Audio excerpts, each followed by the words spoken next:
So which 15 seed will take down a 2 this year? I saw a statistic the other day that said in 6 of the last 10 years, a 15 has beaten a 2.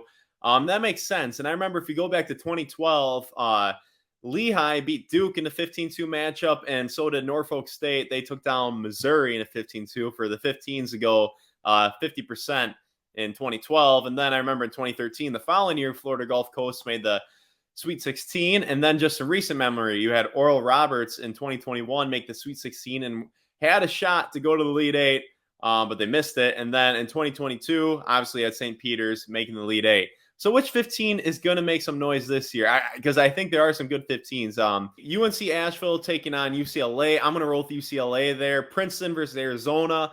Arizona is just super talented.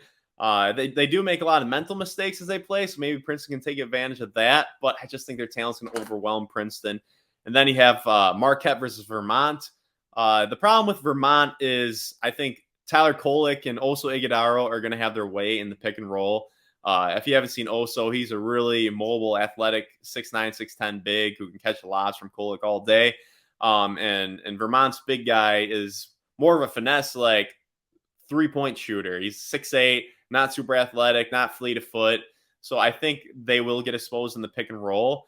But they do have good pieces. They're talented. They're a smart team. They shoot the ball really well. I do think they can get hot and keep it competitive, but just not secure the victory. But who knows? It's March.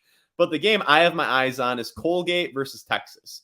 Colgate has won 20 of their last 21, and they lead the country in three-point percentage. So they can get hot. And they can make enough threes to keep themselves within striking distance and make Texas uncomfortable. And on top of shooting the ball really well, the best shooting team in the country, they take great care of the ball. They only average 10.2 turnovers per game. And a big thing when you watch these high majors versus mid majors is, okay, are the Power 5 conference programs, are their bigs just going to bully the mid major programs? I don't think so here. You have 6'10" Keegan Records and 6'11" Jeff Woodward. We're both physical, solid dudes down low. So I don't think they'll get abused too badly by Texas's bigs. And then another thing that I really like about Colgate is that he's been in this spot before. In 2019, they took Tennessee down to the wire in a 2-15 matchup. In 2021, they were competitive with Arkansas for 3/4 of the game before Arkansas blew the doors open. And then last year, they went to the Fiserv Forum in Milwaukee, a home game for the Wisconsin Badgers in a 3-14 matchup. And they took Wisconsin down to the wire. So they have experience. They're not going to be fazed by the bright lights. And Colgate's best player and the conference player of the year in the Patriot League, Tucker Richardson, has been there for all these games.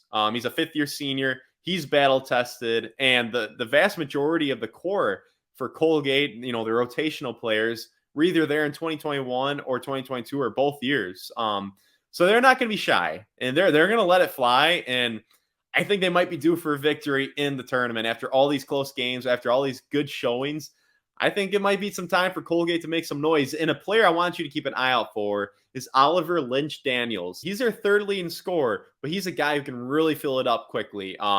He is a 50% three-point shooter. He almost made not the 50-40-90 club, the 50-50-90 club, but he shot 86% from the free throw line. He is an experienced six-year senior, 25 years old.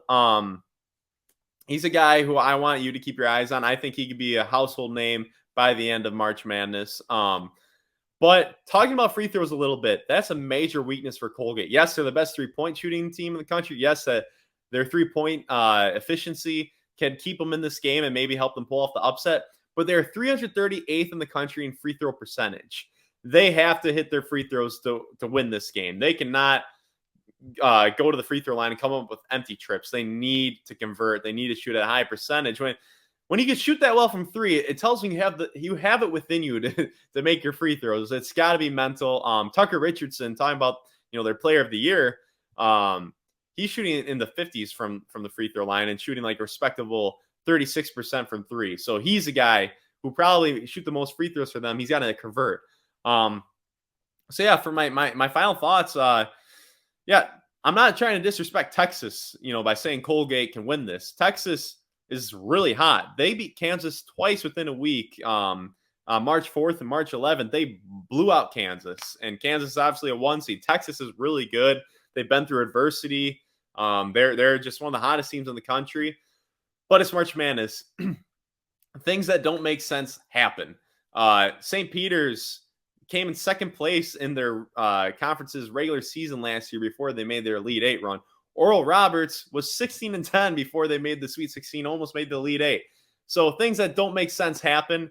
And if there's a team, a 15 seed to do it, I think it's Colgate. So that's all I got for you. Thank you very much for making it to the end of the video. If this is your first video with me, make sure to like and subscribe. I'll be doing a lot more college basketball, a lot more March Madness content. So make sure you stay tuned, and I'll see you next time.